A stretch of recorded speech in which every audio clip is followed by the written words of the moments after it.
നമസ്കാരം. പേർഷ്യൻ ഗൾഫിന്റെ ഹൃദയഭാഗത്ത് കിടക്കുന്ന ലോകത്തിന്റെ ഏറ്റവും നിർണായകമായ സമുദ്ര വഴിയിലൂടെ ഒരു നിമിഷം പോലും നിശ്ചലമാകാത്ത എണ്ണയുടെ ഒഴുക്ക്. ആ വഴിയിലുള്ള ലോകത്തിന്റെ ഏകദേശം 20% എണ്ണയും വാതകവും സഞ്ചരിക്കും. ആ വഴിയുടെ പേരാണ് സ്ട്രെയിറ്റ് ഓഫ് ഹോർമൂസ്. ഇന്ന് ആ ജീവധാരയ്ക്ക് ചുറ്റും ഒരു യുദ്ധഭൂമിയാണ്.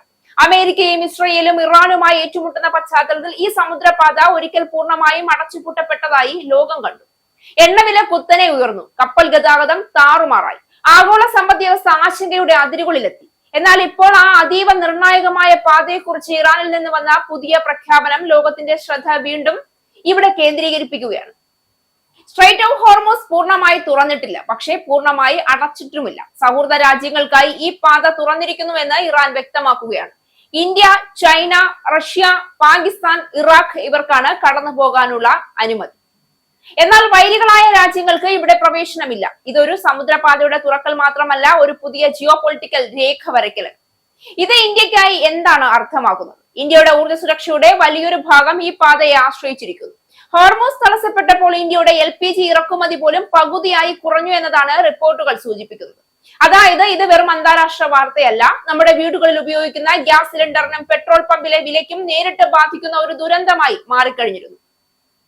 ഇപ്പോൾ ഇറാൻ ഒരു പുതിയ വ്യവസ്ഥയും മുന്നോട്ട് വയ്ക്കുന്നു. കടന്നു പോകുന്ന കപ്പലുകൾക്ക് മുൻകൂട്ടി അനുമതി, സുരക്ഷാ നിയമങ്ങൾ പോലും ടോൾ ഈടാക്കൽ വരെ. അതായത് ഈ പാത ഇപ്പോൾ ഒരു സ്വതന്ത്ര സമുദ്ര വഴിയല്ല, നിയന്ത്രിത മേഖലയായി മാറുന്നു.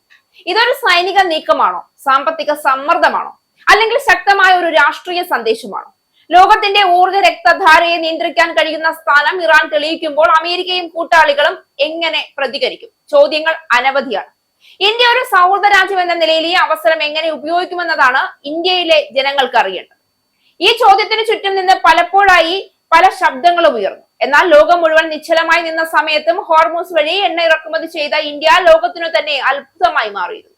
എന്നാൽ അതിലും വലിയ അത്ഭുതങ്ങളാണ് ലോക രാജ്യങ്ങളോട് നിലനിർത്തിയ സൗഹൃദം വഴി ഇപ്പോൾ ഇന്ത്യ നേടിയെടുക്കുന്നത്.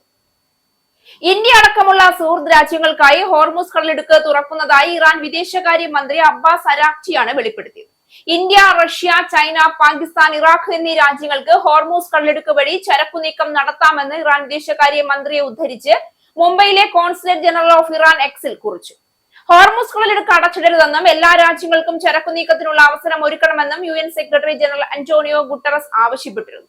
ഇതിന് പിന്നാലെയാണ് ഇപ്പോൾ ഇറാന്റെ സുഹൃത്ത് രാജ്യങ്ങൾക്ക് ഹോർമൂസിൽ കൂടി കടന്നു പോകാമെന്ന് അറിയിച്ചിരിക്കുന്നത്.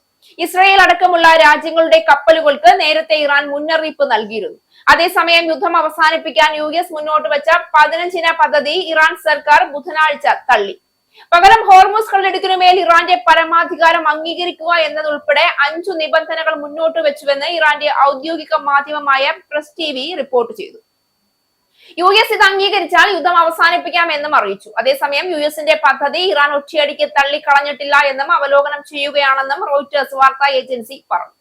ഇറാന്റെ ഔദ്യോഗിക മറുപടി കാക്കുകയാണെന്ന് US പദ്ധതി നിർദ്ദേശം അവർക്ക് കൈമാറിയ പാകിസ്ഥാനും അറിയിച്ചു. സമുദ്രത്തിന്റെ നടുവിൽ നടക്കുന്ന ഈ ശക്തി പ്രദർശനം ഭൂഖണ്ഡങ്ങളിലേക്കുള്ള ആഘാതം സൃഷ്ടിക്കുമ്പോൾ ഇതൊരു കടൽപാതയുടെ മാത്രം കഥയല്ല, ഇത് ലോകത്തിന്റെ ഭാവിയെ നിർണ്ണയിക്കുന്ന ഒരു നാടിയുടെ സ്തംഭന കഥയാവുകയാണ്.